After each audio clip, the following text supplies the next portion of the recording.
Shalom, everybody, and welcome to the 2019 Winter Doorkeepers Conference. And tonight is very special because we are going to be having Lydia Hirn from LydiaLouLanguages.com, and we'll share that link in just a minute.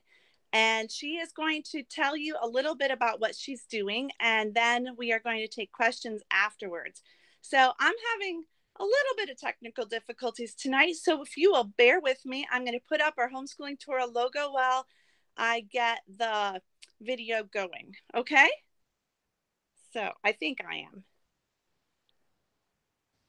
Let's see if I know how to do it.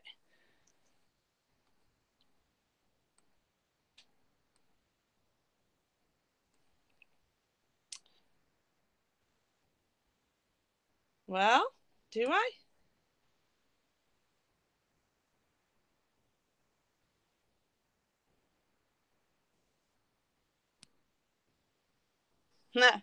I don't know if you guys can still hear me. We're working on this. It's like, oh, I know what I'm doing. Okay, we're getting there.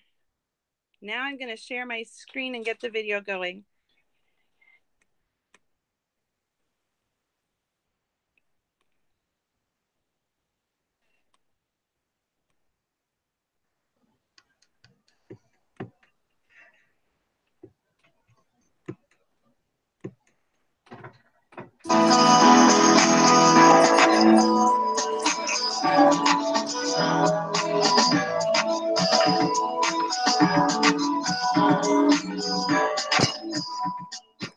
Shalom and welcome to the 2019 Winter Doorkeepers Conference, and this is the second day of the conference. And in this session we are going to talk about how to learn Hebrew and frankly why we would even want to. Okay, it's a big deal, it's a lot of work. Why should we put so much time into this? And I have brought on my friend Lydia Hirn. I guess I should introduce myself too. I am Ann Elliott. I'm the creator and founder of HomeschoolingTorah.com, and Lydia Hirn, we call her Lydia Lou as one of her friends. I know she loves that name, but she has started a new website called LydiaLouLanguages.com. We're going to put a link below the video in the description. And in this, she is trying to make a curriculum for kids. And I'm going to watch. I'm an adult. I'm going to go ahead and do her curriculum. I'm going to do it with my family, so it doesn't have to just be for kids, but her goal is to make the modern Hebrew language and biblical Hebrew accessible for all of us today. So anyway, hi Lydia. It's really nice to have you today. And we just want to hear a little bit about your story. I know you're only 20. You haven't been out of high school that long. What in the world made you want to learn Hebrew in the first place and kind of devote so much of your life right now to it? So when I was in high school, my mom actually taught us some basic Hebrew, like the Hebrew alphabet and some just fun words in Hebrew and some scriptures. And it really caught my attention that this language was really, really deep. And it just really fascinated me, and I wanted to check it out myself. And so that's kind of how my desire to learn this language started out. I believe that it is my Creator's language, and because I love Him, I grew a desire to learn His language. That's awesome. I've heard that Hebrew was kind of a dead language and that it's been resurrected in the last century or so. Do you know anything about that, Lydia? What happened? Why did it become a so-called dead language? Well, from my understanding, it happened in the Jews' revolt against Rome in, I think, 135 AD. All the Jews, they were driven out of their land and they were dispersed all over the world. And they adopted the languages of the places that they were driven to. And Hebrew was still believed to be spoken in the synagogues and in their Jewish schools. And it was also in like some of their Jewish literature and their prayer books, but it wasn't believed to be spoken until about 1,500 years later, when a man named Ben Yehuda Eliezer, he revived it in the 19th century, which is the modern Hebrew that we speak today. But in my opinion, Hebrew never actually died. they ceased speaking it in their daily lives, but they still had written Hebrew, and they spoke in the synagogues and in the schools, and that's like where I believe that Ben Yehuda used it to revive it. So do you recommend learning biblical Hebrew, modern Hebrew? What are the differences anyway? I recommend both. They're somewhat similar. You can know one without knowing the other, and learning one can also help you learn the other. And so modern Hebrew doesn't necessarily use vowels, and biblical does. I use my... That sounds really hard. It is. But you actually get used to it. It takes a lot of practice once you get off the vowels. Modern Hebrew is simpler and easier to learn because it doesn't have as many rules, it doesn't have as many vowels. But I use my biblical Hebrew for studying, and you can learn both at the same time, or even just one at a time. But biblical Hebrew has more pronunciation, and the letters have different sounds. While in modern Hebrew, there's less sounds than in biblical Hebrew. Their verb tenses aren't the same, and some of the words may be different too. But I would recommend just choosing one and learning it first, and then adding the next one. And if I were starting over and just learning Hebrew, I would just learn modern because it's a lot easier than getting into all the rules. That's really interesting. I didn't know that.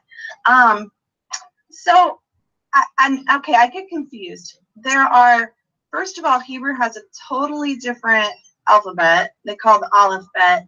And so you have to learn that. And then you're talking about vowels or no vowels. And then I hear people, especially in the Hebrew Roots movement, they'll talk about Paleo Hebrew. So it feels sometimes overwhelming. There are so many choices. Do you have any opinion or thoughts about the Paleo Hebrew? Do we need to bother with that? Well, I think that the meanings are important because they show us the character of the letters and the language, but I don't think it's necessary to know the meaning of Paleo if you are just learning to speak Hebrew. I think it's important to know and understand Paleo Hebrew if you are studying the scriptures, because there's a lot of meaning in them, but it's not used in modern speaking Hebrew. But knowing Paleo Hebrew will help you benefit in your understanding in the scriptures and the character of the language. But I wouldn't recommend worrying about it right now. You can always just start learning Paleo when you start studying the Hebrew Bible. Okay, so that's a good point. And so I suppose it depends on what your purpose is in learning Hebrew. Yes. Kind of brings me to a question that I've had a lot of people ask me. And that is, if Hebrew is such a difficult language, and I think we're saying it's difficult because we are used to English or learning Spanish or German or something, and the letters are the same. But Hebrew it's so foreign. The letters are completely different. The numbering system is weird. There aren't vowels, like you mentioned, and it sounds overwhelming. So I guess my question is, and not just my question, but a lot of people have this question, why should we invest so much time? I know you already shared why you want to learn Hebrew, but why should all of us learn Hebrew? Why should we teach our kids and so on? You can use Hebrew for Bible studies and to read and understand the scriptures in its original text. Only through the original text of the Bible can we truly know what it says. The scriptures were written in Hebrew, and when we read it in our translations, we barely scratch the surface of what it really means. I found that totally true. It feels like when I only know a small bit of Hebrew, not as much as you, Lydia. And just even noticing that the same Hebrew word is used over and over and over again in a verse, and you can't see that in English. It's just blows my mind. So yeah, I don't know about you, but the reason I tell people I wanted to learn Hebrew was because I love Yah and I love his word, and I want to get to the most out of his scriptures and get to know him more. So I learned the Hebrew language to better understand my Creator and his scriptures. Also, learning the Hebrew language opens up the opportunity to learn more about Israel and the Jewish culture. their value systems, their attitude towards life, their society, and much more. I've always loved Israel, and so because of that, I wanted to speak the language not only of my Creator, but of His people. And that's why I've been learning it. And honestly, all the things I have learned have been an experience I could have never had if I didn't learn the Hebrew language. Have you traveled to Israel, Lydia? I have. I went this past fall for 3 weeks. It was pretty amazing. And as far as learning Hebrew, because I know you were learning Hebrew. Okay, so I asked you that question. I already knew the answer. But you were learning Hebrew before you even went. What was different about the Hebrew when you actually got to the land of Israel? There were no vowels. That caught me off guard. I was more focused on my biblical Hebrew before I went. So when I went, I had only gotten, I wasn't reading modern Hebrew. I was only speaking it because I was listening to audios. So when I got there, it kind of caught me off guard that there were no vowels and that these speakers could just look at signs and read them, and it really surprised me. And I also had a couple conversations in Hebrew, and it, when you speak Hebrew, you don't think the same way when you speak in English. Like, it's totally almost a backwards way of thinking, and your personality totally changes. You're not the same person when you're speaking in a different language. It was really cool. That's so interesting. I guess I was going to ask this question. Why would you learn Hebrew over maybe a more popular language that's used more broadly in the world, like Spanish or French or Chinese? Why bother with Hebrew in the long scheme of the world? Why do you think? Well, Hebrew isn't necessarily like most languages in that it has a lot of deeper meaning to it than words in Spanish do.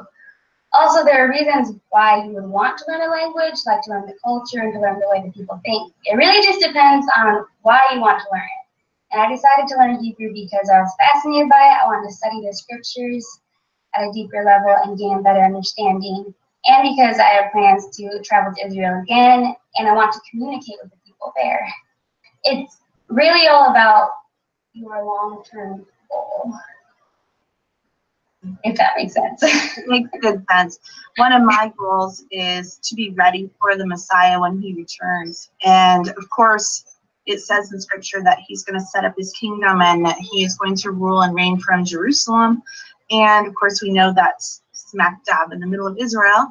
And I believe that it's going to be the Hebrew language. But do you think, Lydia, when the Messiah returns, is he going to just teach us Hebrew? Is Hebrew going to be the language? Is he going to automatically download it into our brains? Or do we not, I mean, do we have to work so hard when we know he's coming anyway? And he's, you know, kind of seems like he's just going to, I don't know. I've heard that before. He's going to just, we're going to know it all. As soon as he gets here, we can ask him. What do you think? I do not believe that we will have Hebrew downloaded into us. I just don't see that in scripture. When he returns in the millennial kingdom, I see that there are teachers, and I believe that one of the things that will be taught during that time is the Hebrew language.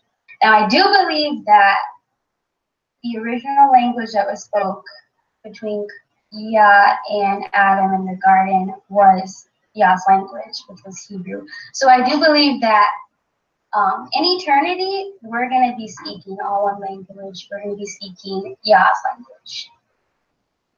Yeah, I agree with you.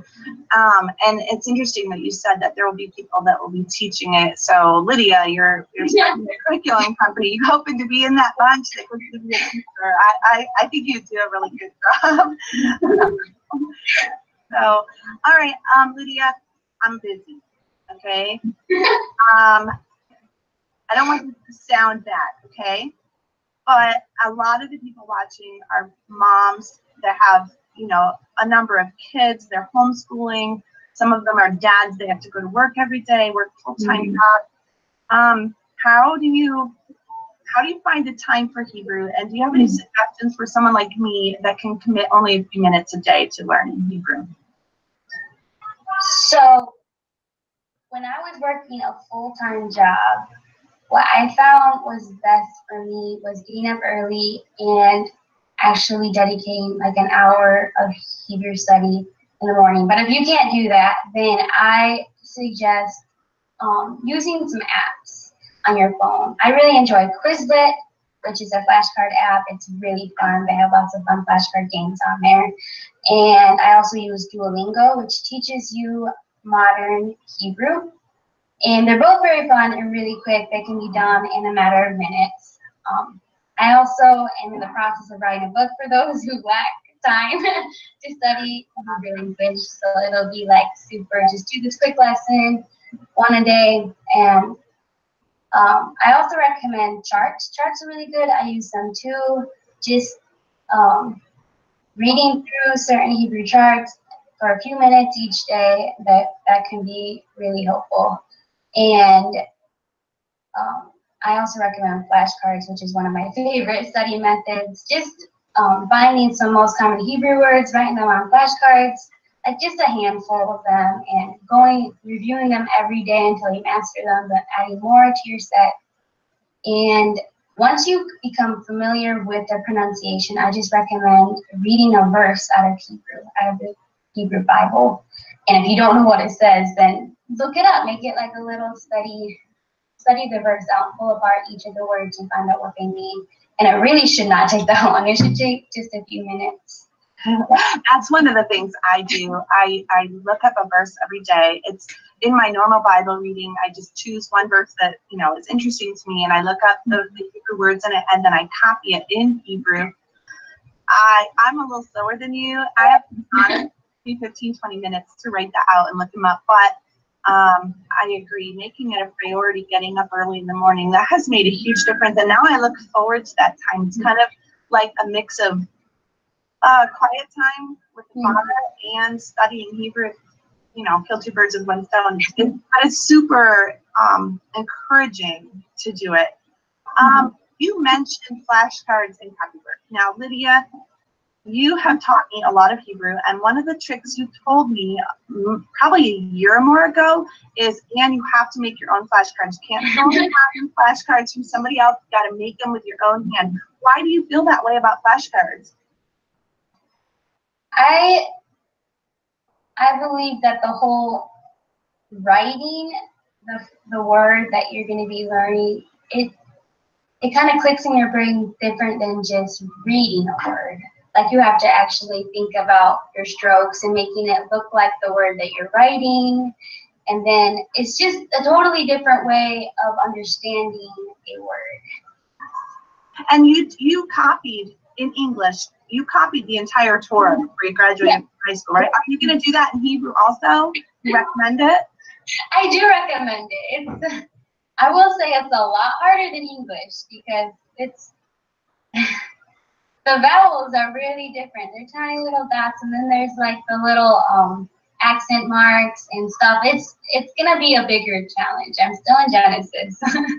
Okay, so as far as pronunciation of Hebrew, you were talking about the vowel marks, and I took a short little class a couple of years ago on how to understand Hebrew pronunciation, but my teacher taught me differently than, for instance, the Blue Letter Bible app. It is never the same as what my teacher taught me. And then there's Ashkenazi, there's Yemenite, there's Sephardic, and then there's Yiddish, which I understand is like this mix of German and okay, so how do you not sound like a dumb American? How do you know who's right when you watch videos and stuff? How do you do that?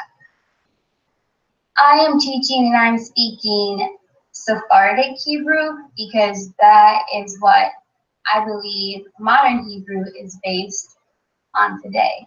I speak Sephardic Hebrew because it's what I believe most modern Hebrew is based on today.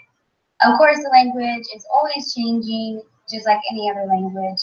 But for the most part, the modern Hebrew is mostly based on Sephardic. I think I'd heard once upon a time that the Jews in New York City speak Ashkenazi and a mix of that and Yiddish. And the problem is here in the United States, I think that's what's taught in synagogues here. And so then, you know, the Messianics will go into the synagogues and learn that, and then we go and we try to go to Israel, and it's very different. And then you have to mix in our Southern accents, our Michigan accents, you know, and everything else. And I don't know, maybe there's no way to fix that.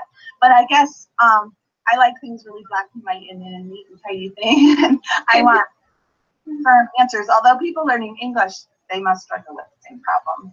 But yeah. Anyway, all right. I know you are making some books, Lydia, and I'm really excited about those.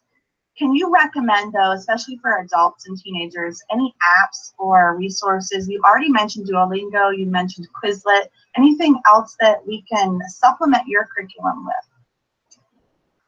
So, I know I already mentioned Quizlet, but that's like my favorite one.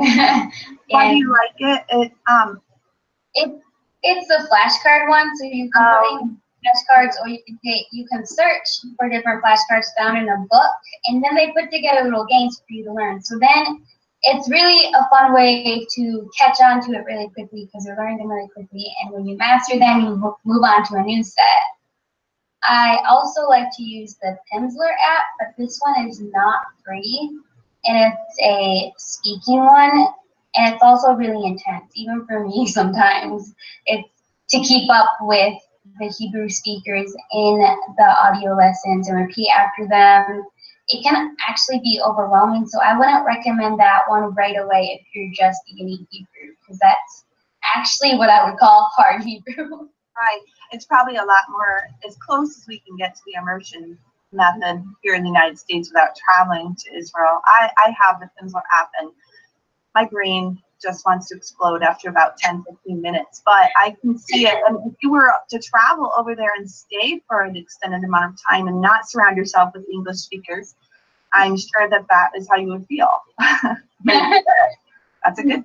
You have given everyone that is watching this video 2 free charts, and we'll have links to those below the video.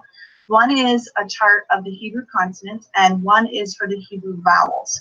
Now, how would you recommend people use these? What is your idea behind that?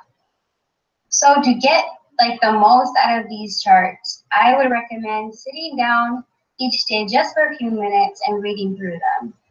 And to get the best results, I would recommend pronouncing all the words and the sounds out loud. And then I would say just hang it up on the wall where you can see it during like your day, like in the kitchen or in the bathroom. When you're brushing your teeth or anything. It might not work when you're brushing your teeth because you can't speak and brush your teeth at the same time. But whenever you see the chart, I would recommend just picking 3 letters, saying their name, and then pronouncing their sound just every time you see the chart. And so doing this every day will give you the best results, and you will seriously be pronouncing and recognizing all the Hebrew letters and vowels in no time. Okay, I took your charts and printed them front to back, and put one on the front, one on the back, and folded it and stuck it inside my Bible. So like I said, I was looking up Hebrew for just 1 verse a day, and then if I forget, I am very bad at remembering how to make a mem when I draw it. So, you know, looking that up on your chart, or remembering, wait a minute, which vowel says that? Or I'll see it. I have on my phone, I don't know, I'm not the expert you are, but on my phone I have an app called Parallel Plus. This is an iPhone, so I don't know if it's available on Android, but it has, you can put an English Bible next to a Hebrew Bible, and the way they've written the Hebrew Bible is, for beginners like me, they've broken it up into syllables and have a lot of helps on how to pronounce, and they have all the vowels there, and it's just really helpful. I'm not even sure I've begun to even use it the way I could use it. But then, so take your chart, take that, and then I've got a little notebook that I write my Hebrew into, and that helps because I've been doing this a while, and I just forget how to make the vowels, how to make the consonants. They sound like so. Thank you. They're great charts. They really are. What book are you working on? Tell us a little bit about your books, your ideas, your plans, and what age is this book for? I am writing a book based on the Psalm 119 scripture that teaches the Hebrew alphabet. And it is geared towards the kindergarten age, but really any older person can learn from it. there's a lot of copy work in it. There's fun exercises.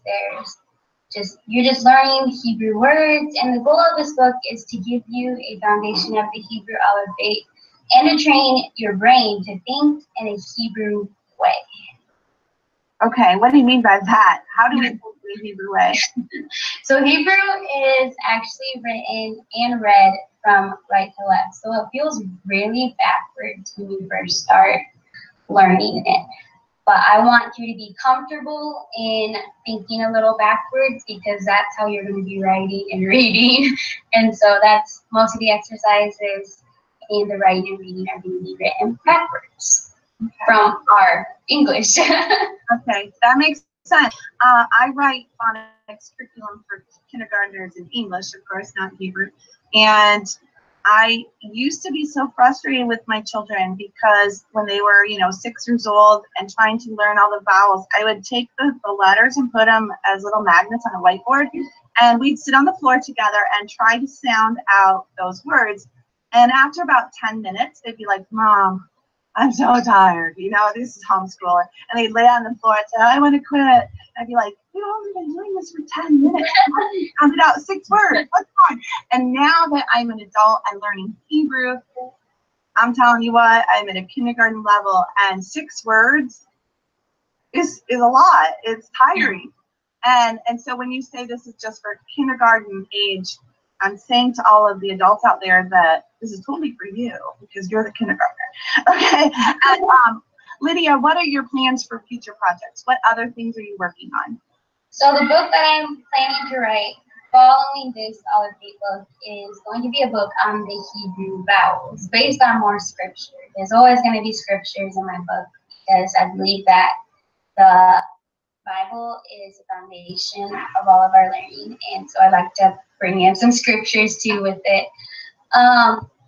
After that book is out, there will be some unit studies and some other books to follow, which I'm not discussing yet, the other books. I also plan to vlog and blog every week at lydialulanguages.com, so you will be able to access those lessons there. I will be talking about what I learned in my Hebrew research and studies, and also sharing about my life and audio and video lessons in Hebrew. And that website is going to be up and running in like the next week or so. Sure. And we've got the link for that in the comments. Definitely, if you go over there and visit, be sure and put your email address in so that you can hear when it has new updates. We also at foundationspress.com will be publishing her books. So if you are already on the list for foundationspress.com, you can get her updates there too. So although you won't get a lot of the fun stuff she just mentioned, like learning about her life and her audios and videos and stuff. That's really important. So I do encourage you to go to that and see it. So Lydia, is there anything else you can share with us and encourage us as we close out today? I'm just thankful to be here. I'm thankful to have the privilege to speak and hopefully encourage all of you. And I hope that if there are any listeners out there who desire to learn Hebrew, that I am very open to you and I'm willing to create Hebrew lessons for you and your children geared to your way of learning. I want my students to get the most out of the Hebrew language that they can. And I'm going to make it easy and fun, and because Hebrew is easy and fun, and yeah. So we're going to be overwhelmed. All right. All right. Thank you, Lydia. I've been so excited to watch Lydia as she's kind of taken up this calling over the last couple of years and just get more and more confident.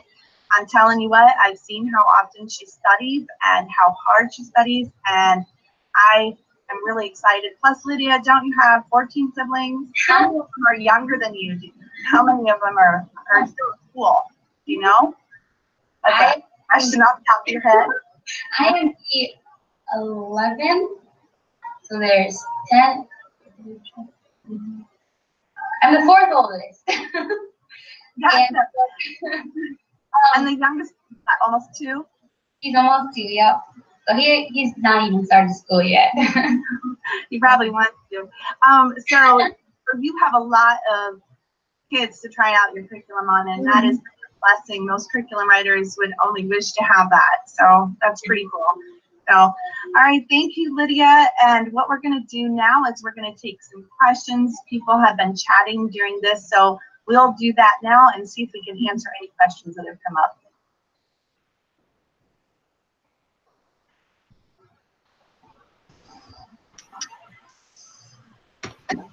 Okay. I hope you Hello. guys can see me. All right, everybody. I am on live to help Lydia. We have a couple questions for you, Lydia. How are you doing tonight? And we need to get her unmuted, so we'll give that just a second. All right, so I'm looking at the chat, and we have a couple questions that we have here. Let's see. First of all, someone was asking about the different apps. The video is glitching just a little bit, so I don't know what's going on. there we go, Lydia. I think we were trying to get her up. Oh, guys, did we accidentally? It looks like we accidentally closed it. This is so Maybe not. weird. I don't know. We're having technical difficulties, you guys. I'm so sorry. I think I know the problem. And let me see. Well, we're gonna go ahead, Lydia. I think we can hear you just fine. So while I fix the video, I'm gonna ask you the questions. Okay? Can you hear me? Nope. All right. Well, maybe I will answer the questions while we figure this out. The first question I know that someone had is how what apps did she recommend? And she recommended the Duolingo app, but her favorite one was the Quizlet app. There we go. I can see you, Lydia.